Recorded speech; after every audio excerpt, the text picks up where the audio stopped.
Do you ever walk around in your perfectly comfortable wool skirt and petticoats, only to realize that socks do not provide sufficient protection against the double digits below freezing Norwegian winters?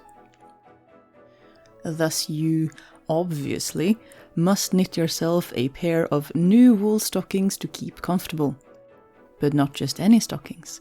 Why not try a 150-year-old Victorian knitting recipe, because not only is there copious source material to relish in, we are even spoiled by terminology being comprehensible by the modern knitter.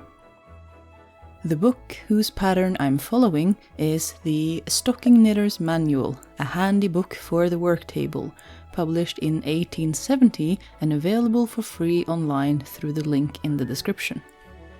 In parts, the book is very specific on how to do certain things, up to how many needles to use at a given time and how the stitches should be divided between them. Yet at the same time, it forgets to mention details like the seam stitch in anything but a passing and how exactly one casts off the toe. It should be mentioned that I was slightly intimidated to dive headfirst into a full-sized pattern, so instead I familiarized myself with the instructions by knitting the smallest of small newborn-sized stockings for a friend of mine. So, who's up for a bit of Victorian knitting?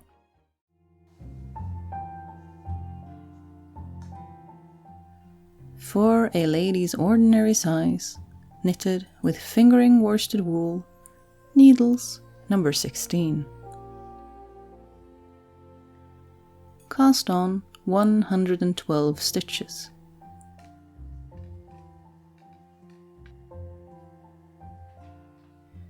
Knit 24 rounds, 2 plain and 2 purl stitches alternately.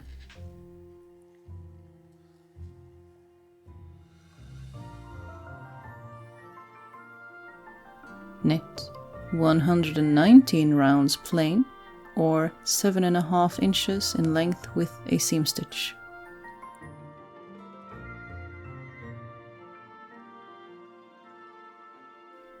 This brings to the intakes, which are made by slipping off the third stitch on the right hand side of the seam stitch without knitting it, then knit the next stitch and take the slipped stitch over it. Knit the next. On the left side, knit the first, slip the second, knit the third, and take the slipped stitch over. The rounds that are knitted between each intake must be quite distinct from it, that is, the round with the intakes on it is not to be counted. To make a good stocking, it is necessary to be particular with this part, that the shaping may be gradual.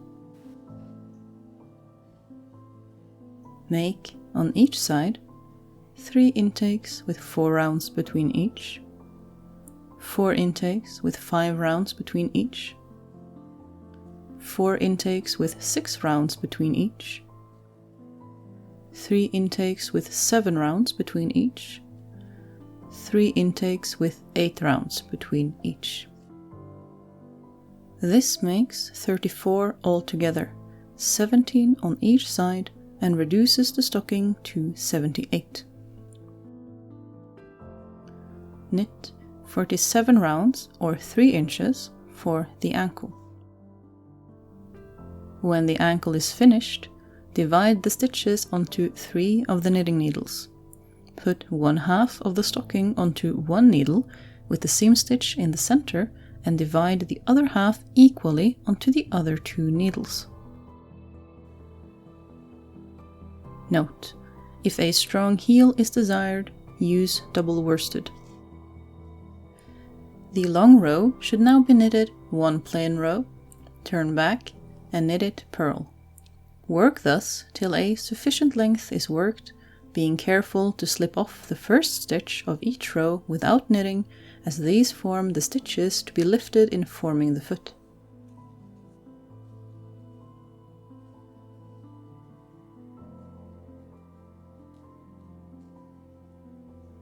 for a Dutch heel. Begin with the plain row, slip the 5th stitch on the left side of the seam, knit the 6th, and take the slipped stitch over,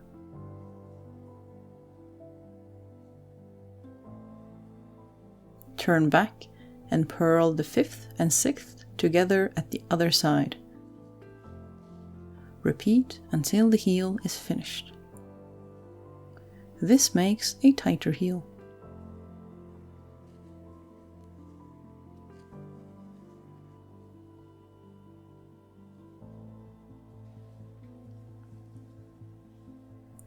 Having finished the heel, proceed to pick up the stitches at the edge, beginning at the left side with the needle on which the heel stitches are, knitting them as you lift them. With the 4th needle, work off all the stitches on the 2 front needles. Now, pick up the stitches on the right side of the heel and, having done that, work with the same needle to the center of the heel.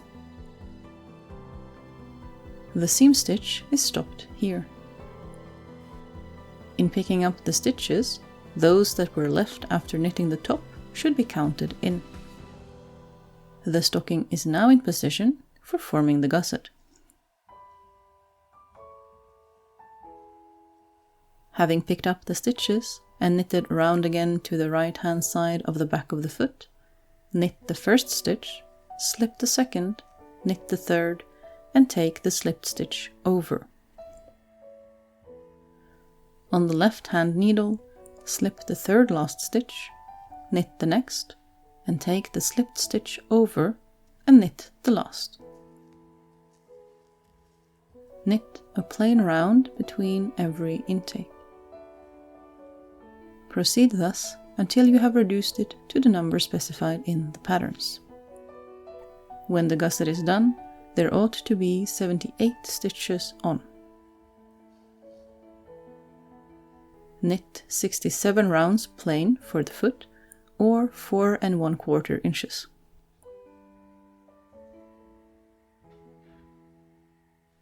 The toe. Begin the intakes at the right hand corner of the long needle or front of the foot, knit the 1st, slip the 2nd, knit the 3rd, and take the slipped stitch over. Knit across to the end of the row, slip the 3rd last stitch, knit the 2nd, and take the slipped stitch over. Knit the last. Do the same at the back, but only at the right and left hand corners. There must be no intakes in the center of the foot. Proceed thus, with a plain round alternately, till you have reduced it to the number specified in the patterns. Knit the toe and cast off with 16 stitches on each side.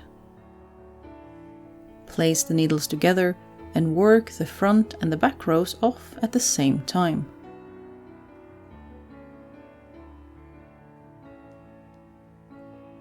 Then cast off with the next row.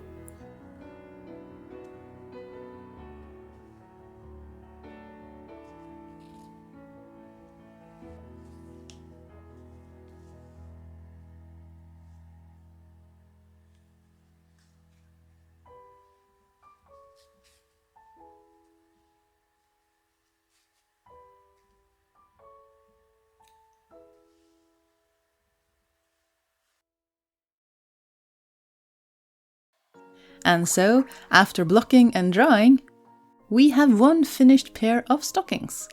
I already love these so much. I mean, look at that calf shape, that is on point. But I think one of my favorite pieces of historical anachronism has got to be the seam stitch, or the long row of purl stitches at the center back. It serves no functional purpose other than perhaps to keep track of the center back and maybe as a counting aid, for which a contrasting piece of string may serve just as well. But what it is a harking back to the time when stockings and hose were sewn out of woven cloth several hundred years prior, and the seam for those would be at the center back. The part that I am the least confident about is the felling of the toe. I did my best to follow the instructions as I could interpret them, but it was unlike any felling I had done before. Still, they do fit well, so who am I to complain?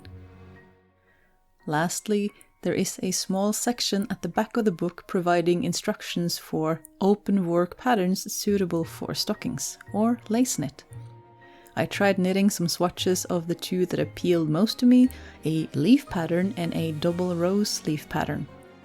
That begs the question though, where does one put the lace work knit on the stocking? Do we put them on top in place of the rib knit? Do we put them on the ankle and top of the foot to show off our skill? Or perhaps a little all over everywhere, because we are a bit mad and what even is time anyway? Anyway, thank you for coming with me on this little adventure, and I wish you the best of luck in your own adventures, whatever they may be.